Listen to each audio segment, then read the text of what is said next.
ሰላም ጤና ይስጥልኝ እንደምን አምሽታችኋል የተከበራችሁ ተመልካቾቻችን ከቤንሸኮ ቴሌቪዥን የሰዓቱን ዜናዎች ይዘን ቀርበናል ከዜናዎቹ ጋር ጦያሪ ማምነኝ አብራችሁን ቆዩ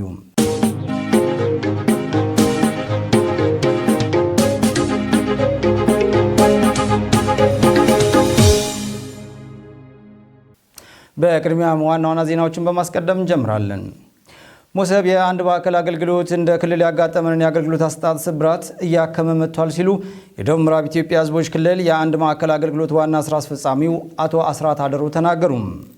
የኢሚግሬሽን እና ዜግነት አገልግሎት በሚዛን አማን ቅርንጫፍ መከፈቱ አገልግሎት ፈላጊዎችን ከብዙ እንግልት መታደግ የሚያስችል መሆኑን ተገለጸ። የሸኮ ብሔራዊ ባህላዊ ዳኝነት ስነ ስርዓት በመደበኛው ፍርድ ቤት ላይ የሚፈጥረውን የሥራ ጫና የሚቀንስ በመሆኑ ሊጠናከር እንደሚገባ ተገለጸ። ተመልካቾቻችን አሁን ወደ ዝርዝር ዜናዎቹ እናልፋለን ከዜናዎቹ ጋር ጦያሪ ማምነኝ አብራችሁን ቆዩ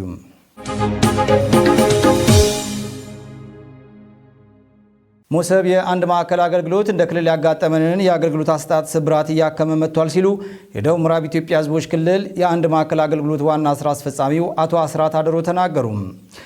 የማዕከሉ ተገልጋዮች በበኩላቸው ጊዜና ወጪን የቆጠበ ፈጣን አገልግሎት አግኝተናል ሲሉም ተናግረዋል። በክልሉ በ5 ዞኖች በ15 ከተማ አስተዳደሮች ተጨማሪ የአንድ ማዕከል አገልግሎት እንደሚጀምርም ተገልጿል። ዘገባው የባልደረባችን ቡዛዩ አሰሳይ ነው እንደሚከተለው ይቀርባል። አቶ ያሲን ከሊፋ ከደቡብ ቤንች ወረዳ አይናምባ ቀበሌ ነው ወደ ማዕከሉ የመጡት የዲጂታል መታወቂያ ለመውሰድ። ከዚህ ቀደም የዲጂታል መታወቂያ ለማውጣትም በወረፋ መብዛት ትተውት እንደነበረ ገልጸው በመሶብ የአንድ ማዕከል ያገኙት አገልግሎትም ፈጣን ነበር ይላሉ። በዲጂታል መታወቂያ ፈልጌ መሶበ ዲጂታል መታወቂያ አለ ሲባል በሞተር መጥቼ ከዛም ወደዚህ ዓለምንም ሳለግሏላ ዲጂታል መታወቂያን በክብር አግኝቼ ወደ ቤቴ ለመሄድ ነው። ከዚህ በፊት ሚዛን ቴሌ ነበር የምንሄደው ወረፋም አለ ቶሎም አይመጣምም 2 ቀን 3 ቀን አድረን ትቼ ሄድኩበት ጊዜ አለ። በዚህ አጋጣሚ በዛሬው በጣም ነው ደስ እንዳለኝ ነው። በዚህ አጋጣሚ ሄጄ ለቤተሰቦችም ሆነ ለአካባቢ ላሉ ልጆች አሳውቄ በአግባቡ መተው ዛሬውን ውስጥ ነገ ሳይዱ መተው እንዲያወጡ ጥሬን ለነሱ አስተላልፋለሁ። ልክ እንደ አቶ ያሲን ሁሉ ወጣት አለሙ ተስፋዬ ወደ ሞሰብ የአንድ ማዕከል አገልግሎት ፈልጎ ነው ከቂጤ ከተማ የመጣው። ከአቀባበላቸው ጀምሮ የአገልግሎት አሰጣጣቸውም የተቀላጠፈ ነው ይላል። የዲጂታል መታወቂያ ለመውሰድ ነበር አመጣጤ። ያው እዚህ ቢሮ ስመጣ በጣም ደስ ይላል። የመጀመሪያ ቀን ስመጣም ጥሩ አቀባበል ነው ያደረጉት። ከዛን ከ20 ቀን በኋላ ና ስሎኝ እሺ ብዬ ዛሬ መጣሁት። ስመጣ ይሄው በጥሩ መስተንግዶ ተስተናግጄ እየርኩኝ ነው። መታወቂያዬንም ተቀብያለሁ ማለት ነው። እንደ ሀገር በየዘርፉ የሚታዩ የአገልግሎት አሰጣጥ ችግሮችን ለመቅረፍና ለመፍትሄውም መንግስት ሞሰብ የአንድ ማዕከል አገልግሎትን ወደ ስራ ነው ያስገባው። በደቡብ ምዕራብ ኢትዮጵያ ሕዝቦች ክልል መንግስት ብዝሃ ከተሞች አንዷ በሆነችው ሚዛን አማን ከተማ የሞሰብ የአንድ ማዕከል አገልግሎት ተከፍቶ ከጥቅምት 24 2018 ዓ.ም ጀምሮ በስራ ላይ ይገኛል። በማዕከሉ 35 አገልግሎቶች እየተሰጡ ሲሆን የክልል 5 የፌዴራል 4 በድምሩ 9 ተቋማት በማዕከሉ እንደሚገኙ የማዕከሉ ስራ አስፈጻሚ አቶ አስራት አዳሩ ገልጸዋል። በአሁኑ ሰዓት አጠቃላይ 9 ተቋማትና 35 አገልግሎቶችን ነው እየሰጠን ያለ ነው። የክልል 5 የክልል ተቋማት አሉ። የፌደራል 4 ተቋማት አሉ። 9 ተቋማት ናቸው ለአገልግሎት አሁን አገልግሎታቸውን አስገብተው እዚህ ህብረተሰቡ በአንድ ማዕከል እንዲያገኝ እያደረገ ያለው። ማዕከሉ ተከፍቶ አገልግሎት መስጠት ከጀመረበት ጊዜ አንስቶ በ2 ወራት ውስጥ ከ13439 በላይ ሰዎች የአገልግሎት ተጠቃሚ መሆናቸውንም አመላክተዋል። በአሁኑ ሰዓት አሁን እያወራን ባለንበት ሰዓት ማለት ነው 13439 ዜጎች አገልግሎት አግኝተዋል። በሞሰብ የአንድ ማዕከል አገልግሎት ከዲጂታል መታወቂያ ጀምሮ የፖስታ፣ የቴሌ፣ የባንክ፣ በንግድ ዘርፍ እንዲሁም በጤና በኩል ከፍተኛ ተገልጋዮች እንደሚመጡም ተናግረዋል። በአሁኑ ሰዓት የናሽናል አይዲ ፋይዳ ማለት ነው ፋይዳ መታወቂያ ማውጣት ከፖስታ ቤት፣ ቴሌ፣ ባንክ፣ ገቢዎች፣ ንግድ እነዚህ ላይ በጣም ተገልጋይ በብዛት ይመጣል። የንግድ ፍቃድ ማደስ፣ ንግድ ፍቃድ አዲስ ማውጣት፣ ጤና ላይ ለምሳሌ ብትሄድ አዲስ የሙያ ፍቃድ የጤና ባለሙያ አዲስ የጤና ባለሙያ የሙያ ፍቃድ የሚያወጣው በብዛት ነው ይባል። በተቋሙ የሚሰጡ አገልግሎቶች ዙሪያ መረጃ የሚሰበሰበው በቀጥታ በበይነ መረብ ነው ያሉት ኃላፊው ከ97% በላይ ተገልጋዮች እርካታቸውን የገለጹበት መሆኑንም ተናግረዋል። ተገልጋይ በጣም በአገልግሎቱ እንደረኩ ነው የሚገልጹን። ከ97 በላይ የተገልጋይ እርካታ አለ። ኦንላይን ነው የአገልግሎት ተጠቃሚዎች የእርካታ መጠን እኛ አገለ ስንት ነህ እንዴት ነህ ምናምን ብለን አለ። ኦንላይን ነው ካልኩሌት የሚደረገው ከ97 ደረጃ ድረስ ደርሷል ማለት ነው የተገልጋይ እርካታ። ቀደም ሲል የአገልግሎት ፍለጋን ለማግኘት ወደ ተለያዩ ቢሮዎች ይደረግ የነበረውን መመላለስና እንዲሁም አላስፈላጊ ገንዘብና የጊዜ ብክነት ያስቀረ የአንድ ማዕከል አገልግሎት መሆኑን አመላክተዋል። ሞሰብ የአንድ ማዕከል አገልግሎት በሚዛን አማን ከተማ ላይ ታጥሮ የሚቀር ሳይሆን እየሰፋ የሚሄድ ሲሆን በቀጣይም በክልሉ 5 ዞኖች በ15 የከተማ አስተዳደሮች አገልግሎት እንደሚጀምርም ዋና ስራ አስፈጻሚው አቶ አስራት አመላክተዋል። እንግዲህ ይሄውን የክልል ማዕከል ነው። የደቡብ ምዕራብ ክልል የመሶብ አንድ ማዕከል ነው፣ አገልግሎት ነው። ቀጣይ እየሰፋ የሚሄድ ነው። በአሁኑ ሰዓት በ5 ዞኖች እና በ15 ከተማ አስተዳደሮች ወይም ወረዳዎች ግንባታው እያለቀ ነው። የካቲት አካባቢ ጀስት የነዚህ አይነት አገልግሎቶች በየአካባቢ ያገኛል። የኢሚግሬሽንና ዜግነት አገልግሎት በሚዛን አማን ቅርንጫፍ መከፈቱ አገልግሎት ፈላጊዎችን ከብዙ እንግልት የሚታደግ መሆኑን ተገለጸ። ተገልጋዮችም ከፓስፖርት ጀምሮ ሌሎች አገልግሎቶችን በቅርንጫፍ ጽሕፈት ቤቱ በኩል እንደሚያገኙም ተመላክቷል። ብዙአዩ አሰሳኝ ተጨማሪ አለው። የኢሚግሬሽንና ዜግነት አገልግሎት ሀገራዊና ተቋማዊ ለውጥን ተከትሎ ወደ 11 የሚሆኑ የሪፎርም አጀንዳዎችን በመቅረጽ ወደ ተግባር በመግባቱ በተቋም ውስጥ ከፍተኛ ለውጥ እየመጣ እንዳለ ነው የጽሕፈት ቤቱ ኃላፊ ጀማል ደስታው የገለጹት። የኢሚግሬሽንና ዜግነት አገልግሎት መዋቅራዊ ለውጥን ተከትሎ እንደገና ለማቋቋም በወጣው አዋጅ 1338/2016 መሰረት ተጠሪነቱ ለጠቅላይ ሚኒስትር እንዲሆን ተቋቁሟል ማለት ነው። ይህን ሀገራዊና ተቋማዊ ለውጥን ተከትሎ በተቋም ውስጥ ወደ 11 የሚሆኑ የሪፎርም አጀንዳዎችን በመቅረጽ ወደ ተግባር ከተገባ ረጅም ጊዜ ሆኖታል ማለት ነው።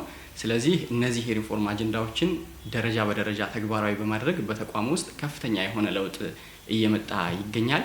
ከ11 የሪፎርም አጀንዳዎች ውስጥ አንዱ የሆነው አገልግሎት ነው ያሉት ኃላፊው ይህን በቴክኖሎጂ የማዘመንና ተደራሽነትን የማስፋት ጉዳይ የተካተተበት መሆኑንም ተናግረዋል።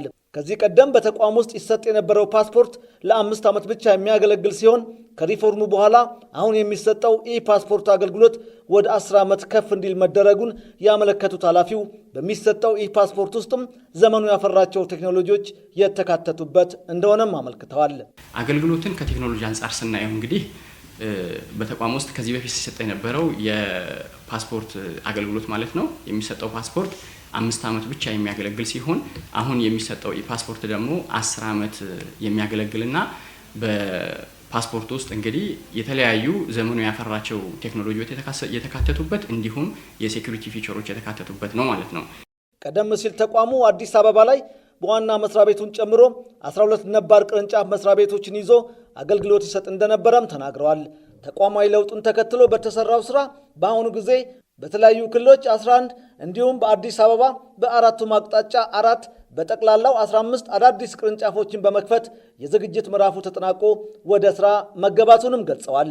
አዳዲስ ከተከፈቱ ቅርንጫፎች ውስጥም በደቡብ ምዕራብ ኢትዮጵያ ሕዝቦች ክልል በቤንች ሸኮ ዞን ሚዛን አማን ከተማ ላይ የተከፈተው ቅርንጫፍ አንዱ መሆኑንም አመልክተዋል። ከዚህ በፊት እንግዲህ በዋና መስሪያ ቤትና 12 ነባር ቅርንጫፎች ብቻ ነበር አገልግሎት ሲሰጥ የነበረው። አሁን ግን በተለያዩ የክልል ከተሞች 11 የሚሆኑ አዳዲስ ቅርንጫፍ ጽሕፈት ቤቶችን በመክፈት እንዲሁም በአዲስ አበባ በአራቱም አቅጣጫዎች 4 ብራንቾችን በመክፈት 15 የሚሆኑ አዳዲስ ቅርንጫፍ ጽሕፈት ቤቶችን በመክፈት ኦልሬዲ የዝግጅት ስራዎችን በማጠናቀቅ ወደ ስራ ተገብቷል ማለት ነው። ከነዚህ አዳዲስ ቅርንጫፍ ጽሕፈት ቤቶች መካከል አንዱ የሆነው በደቡብ ምዕራብ ኢትዮጵያ ሕዝቦች ክልላዊ መንግስት በሚዛን አማን ከተማ በርጌስ 4 ማዕዘን አካባቢ ተከፍቶ የዝግጅት ስራዎች ተጠናቀው ኦልሬዲ ቀጠሮ ማስያዝ ጀምረናል ማለት ነው። ቅርንጫፍ መስሪያ ቤቱ እዚህ በመከፈቱ አዲስ አበባ ከተማ ድረስ ከ580 ኪሎ ሜትር በላይ በመጓዝ በአገልግሎቱ ፈላጊዎች ላይ ይደርስ የነበረውን የጊዜ የገንዘብና የጉልበት እንዲሁም ሌሎች እንግልቶችን እንደሚያስቀርም ገልጸዋል። በቅርንጫፍ ጽሕፈት ቤት ውስጥ አዲስ ፓስፖርት ከማውጣት ጀምሮ ጊዜ ያለፈበትን ፓስፖርትና የጠፉ ፓስፖርትን የማውጣት እንዲሁም የፓስፖርት እርማት አገልግሎቶች እንደሚሰጥም ተናግረዋል።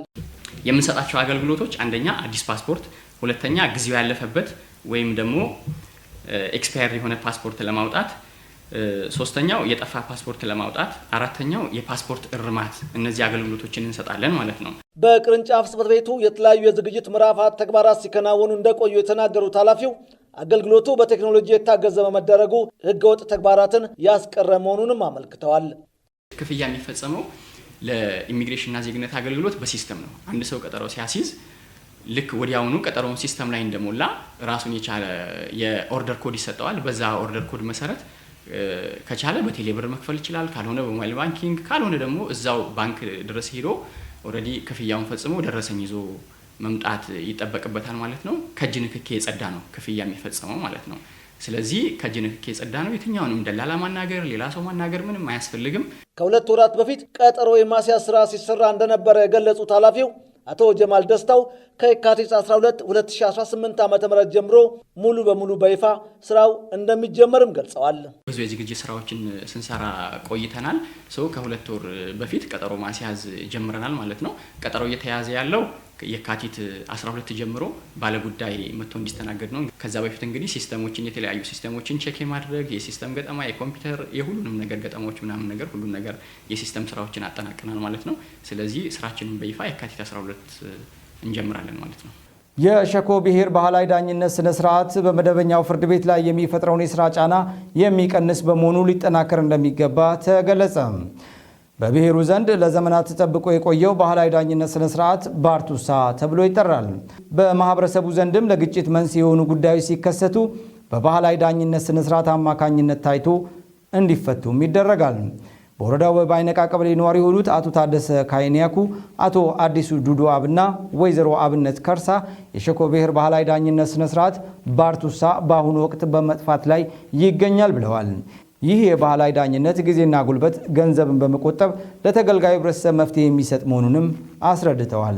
የባህላዊ ዳኝነቱ በመደበኛ ፍርድ ቤት ያለውን የስራ ጫና የሚቀንስ መሆኑን የሸኮ ወረዳ ፍርድ ቤት ፕሬዝዳንት አቶ ምስራቅ ቢያቲ ተናግረዋል።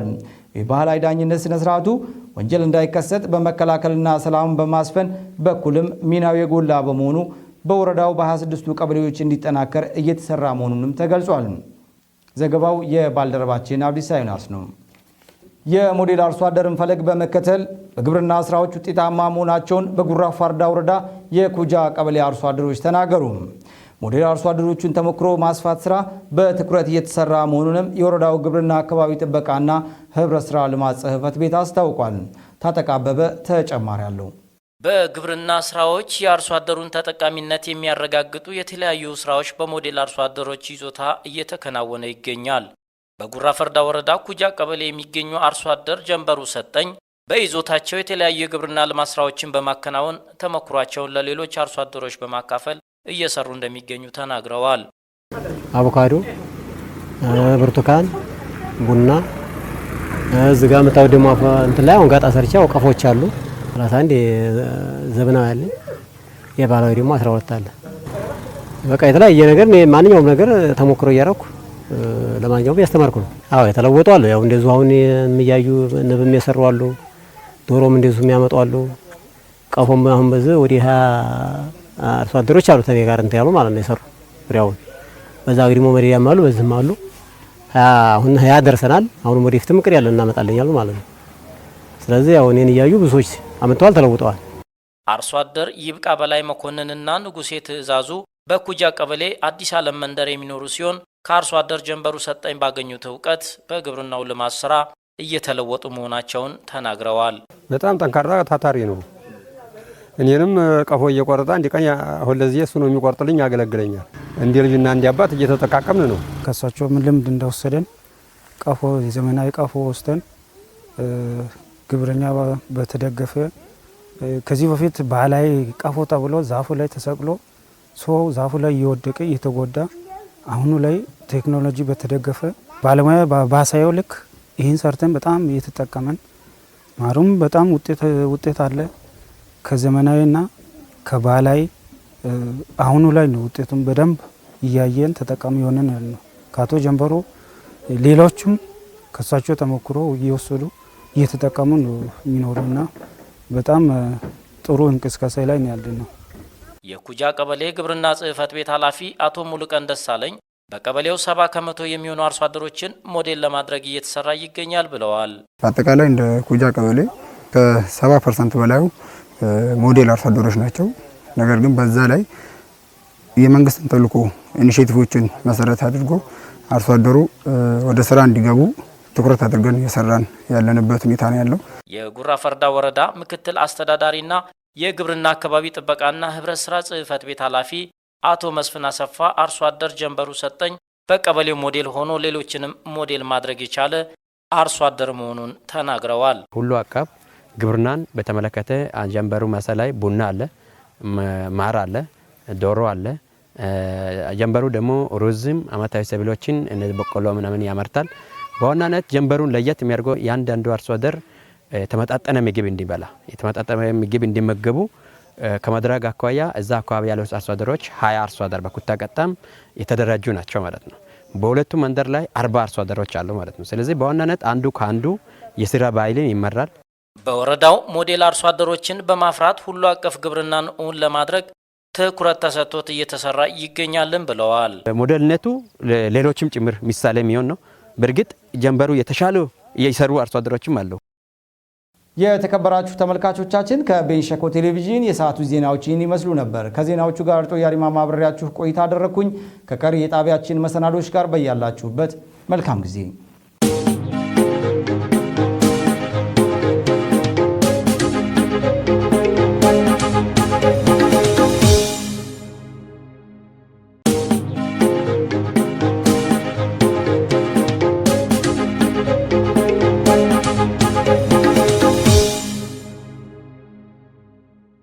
ሰላም ጤና ስጥልኝ ውድ ተመልካቾቻችን ከቤንች ሸኮ ቴሌቪዥን በዛሬው የማክሰኞ መሰናዳችን ቀዳሚ ባደረግነው ባልደረባችን ጦያሪ ኢማም ካቀረበው የአማርኛ ዜና እወጃ በኋላ ተመልሰናል።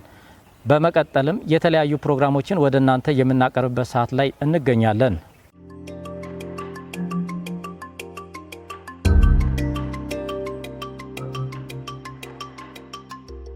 ቀዳሚ ያደረግነው ባልደረባችን ተዘራ ጥላሁን የቴፒ ግብርና ምርምር ማዕከል በሸቤንች ወረዳ አሲዳማ አፈርን የማከምና አሲዳማ አፈርን መቋቋም የሚችሉ የስንዴ ዝርያዎችን በአርሶ አደሩ ማሳ ላይ ያደረገውን ስራዎች የተመለከተ ዝግጅት አዘጋጅቷል።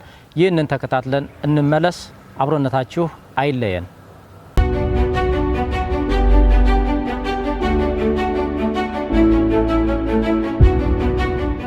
መረጃዎች እንደሚጠቁሙት በሀገራችን የግብርና ስራው ትልቁ ተግዳሮት ሆነው ከቆዩት አንዱ አሲዳማ አፈርነት ሲሆን ለእርሻ ከሚለማው መሬትም ከ35 እስከ 40 በመቶ የሚሆነው በአሲዳማ አፈርነት የተጠቃ ነው። ለመሆኑ አሲዳማ አፈር ማለት ምን ማለት ነው? በግብርና ልማት ስራ ውስጥ ያለው ተጽዕኖስ እንዴት ይታያል? አሲዳማ አፈርስ እንዴት ይታከማል? ችግሩን መነሻ በማድረግም የቴፒ ግብርና ምርምር ማዕከል ባለፉት ዓመታት በሸቤንች ወረዳ የምርምር ስራዎችን ሲሰራ ቆይቷል። ያው ስንዴ ሰብል እንደ አገር ከፍተኛ ትኩረት የተሰጠ እየተሰራበት ያለ እና የአገሪቷ የምግብ ዋስትና ያረጋግጣል ተብሎ ኢኒሼቲቭ ከተያዘለት ጊዜ ጀምሮ ቴፒ ግብርና ምርምር የተለያየ የምርምር ስራውን የዚህኛው የስንዴ ምርትና ምርታማነት የሚጨምሩ ላይ የተለያየ ቴክኖሎጂዎችን ምርምርን ሲሰራ እየነበረ ነው።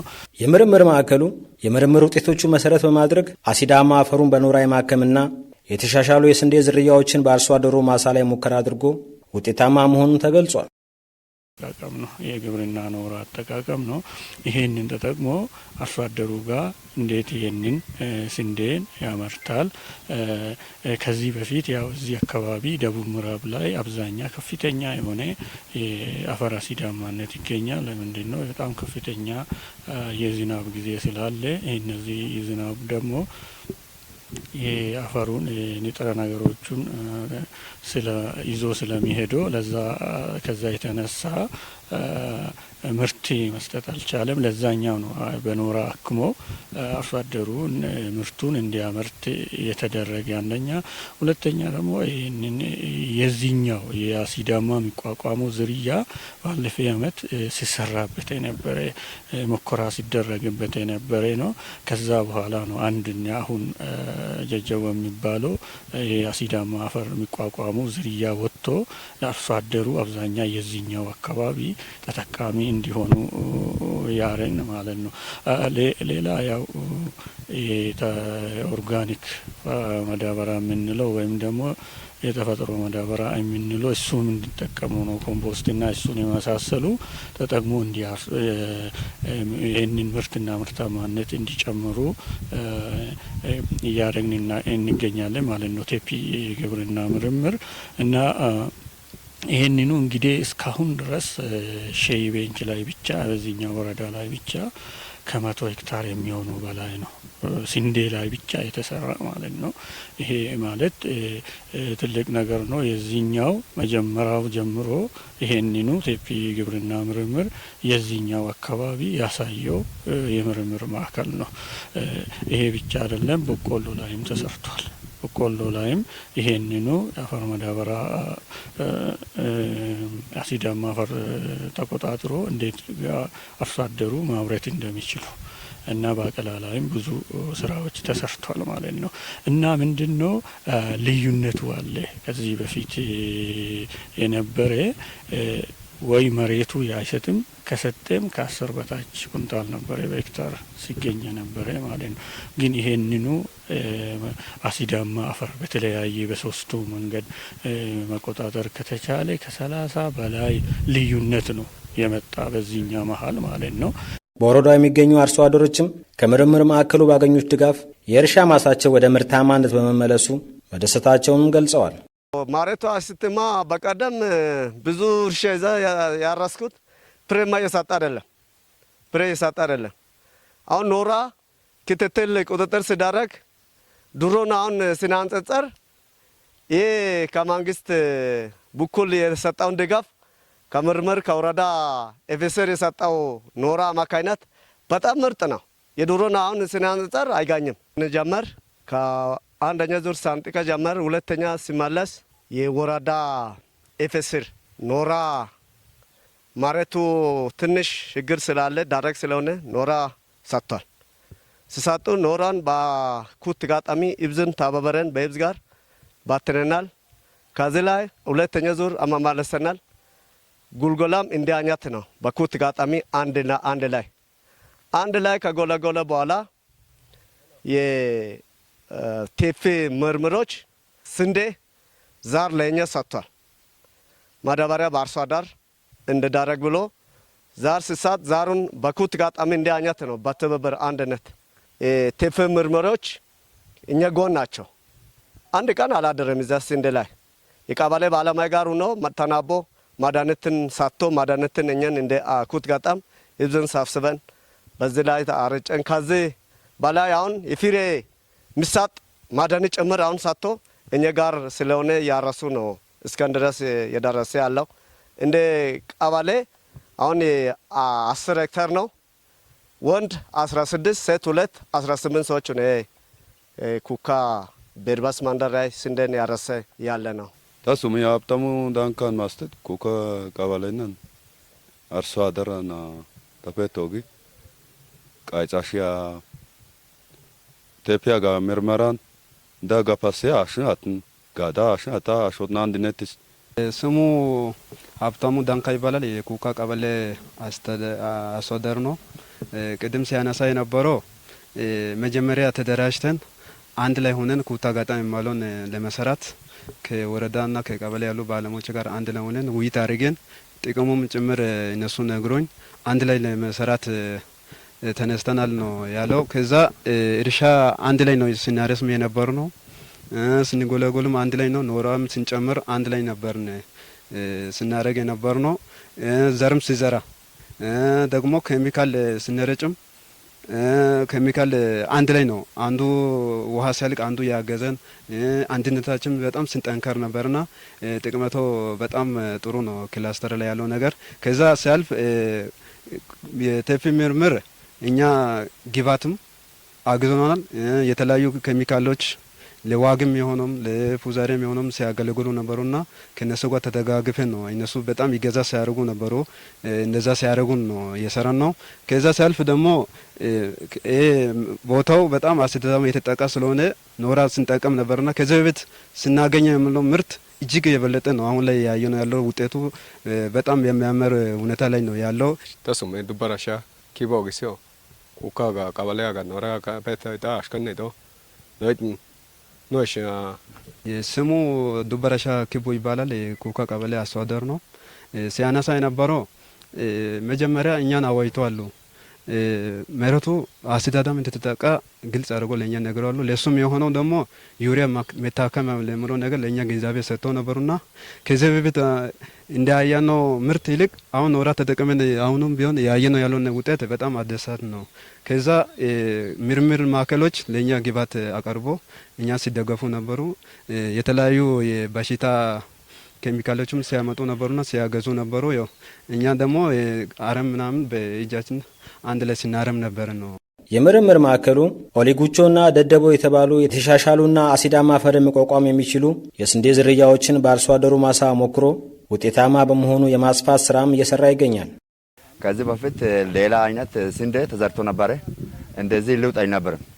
ይሄውን ተጀጀበት ብሎ አሁን አዲስ ይመጣ ለአስምነት ማረት የተባለ የመጣው ጀጅብ እኔ በበኩሉ ስታይ በጣም አገራዊ እንዳውጣል የህብረተሰብ ብናውጥ ስለመሰል ህብረተሰብን እኔ አይቶ እንድትጠቀም ዛሬ እዚህ እንዳያችሁት የዚህ ደቡብ ምዕራብ ኢትዮጵያ ሼቤንች ወረዳ ላይ እዚህ አካባቢ አሲዳማነት በከፍተኛ ሁኔታ ነው የሰብሎችን ምርትና ምርታማነት የሚጎዳ ማለት ነው። ይሄ አካባቢ እኛ በብዙ አመታት እዚህ አካባቢ ይሄ ትክክለኛ አሲዳማነት ነው ወይስ የሚለውን ከዚህ አካባቢ የአፈር ናሙና በመሰብሰብ የአፈር ናሙና በላቦራቶሪ አስመርምረን ትክክለኛነቱ አሲዳማ መሆኑን ካረጋገጥን በኋላ ነው ወደዚህኛ ስራ የገባንም ማለት ነው። በመጀመሪያው አሲዳማ አፈር ማለት ምን ማለት ነው የሚለው ስንጀምር አሲዳማ አፈር ማለት አንድ አፈር እነኚህ የፒኤች መጠኑ አፈር ውስጥ ያለው የሃይድሮጂን አየን እነኚህ ፒኤቾቹ ከሰባት በታች ሲሆኑ ያ አፈር አሲዳማ ነው የሚባለው። እንደ ሼቤንች ወረዳ አሲዳማ አፈር በአርሶ አደሩ ምርትና ምርታማነት ላይ ከፍተኛ ተጽዕኖ ፈጥሮም ቆይቷል። እነኚህ አሲዳማነት ደግሞ በከፋ ወደ 5.1 ነጥብ ከዛ በታች ሲሆን ደግሞ የሰብሎችን ምርት እና ምርታማነት በእጅጉ ይጎዳል ማለት ነው።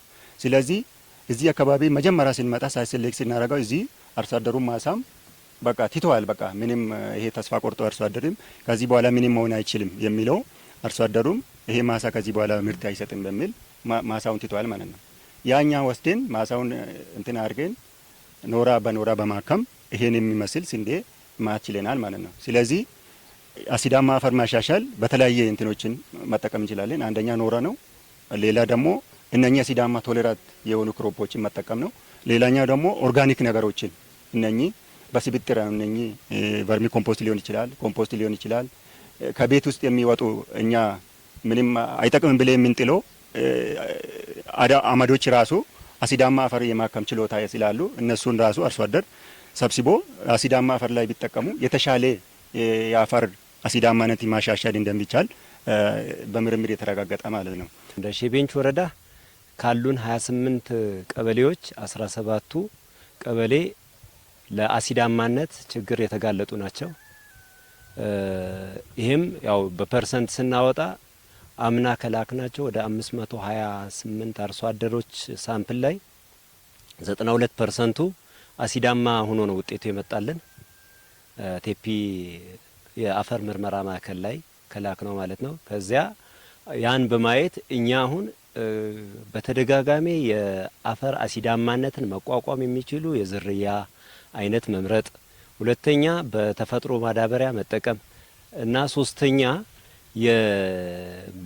የመጨረሻው አማራጭ አሲዳማነትን ማከም ያለብን በኖራ እንደሆነ ግብ በመጣል ያው ቀድመን ያየነው ቀበሌ ላይ የነበረውን በኖራ ከታከመ መሬት ላይ ጥሩ ምርት ለማግኘት የሰራንበት ሂደት ነበረ። በግብርና ምርምር ኢንስቲትዩት የቴፒ ግብርና ምርምር ማዕከልና በወረዳው የምግብ ስርዓት ማጠናከሪያ ፕሮግራም የአርሶ አደሩን የምግብ ዋስትና ለማረጋገጥና አሲዳማ አፈርን ለማከም የሰሩት ስራ ውጤታማ መሆኑን ተገልጿል። ይህ ዝርያ ጀጀቦ የሚባል ዝርያ ነው። አምና ላይ በፕሎት ነው ቴፒ ግብርና ምርምር ማዕከል 20 በ20 በሆነች ቦታ እዚህ አካባቢ ጀምሯል። ምንም አይነት ቴክኖሎጂ የሌላ ግብአት መሬቱንም በኖራ ሳያክም ያለ ምንም ግብአት ተጠቅሞ በተፈጥሮ ማዳበሪያን በምንም ሳይጠቀም ዝም ብሎ ተጠቅሞ ጥሩ ውጤት ስለነበረ ዘንድሮ አስፍቶ ወደ 1 ሄክታር አድርሰውት ይሄ ጥሩ የሚያምር ቁመና ያለው ሰብል ለማየት በቅተናል። እንግዲህ አርሶ አደሩ ቆራጥነትና ለመስራት ፍላጎቱ ላይ አርሶ አደሩ በእርግጥ ብዙ ተቸግሯል። ከዚህ በፊት መሬቱን ለባህር ዛፍ አሳልፎ ሰጥቶ ምርት ከጁ ሲወጣ ትቶ መሬቱን ላይ ባህር ዛፍ መትከል ጀምሮ ነበረ።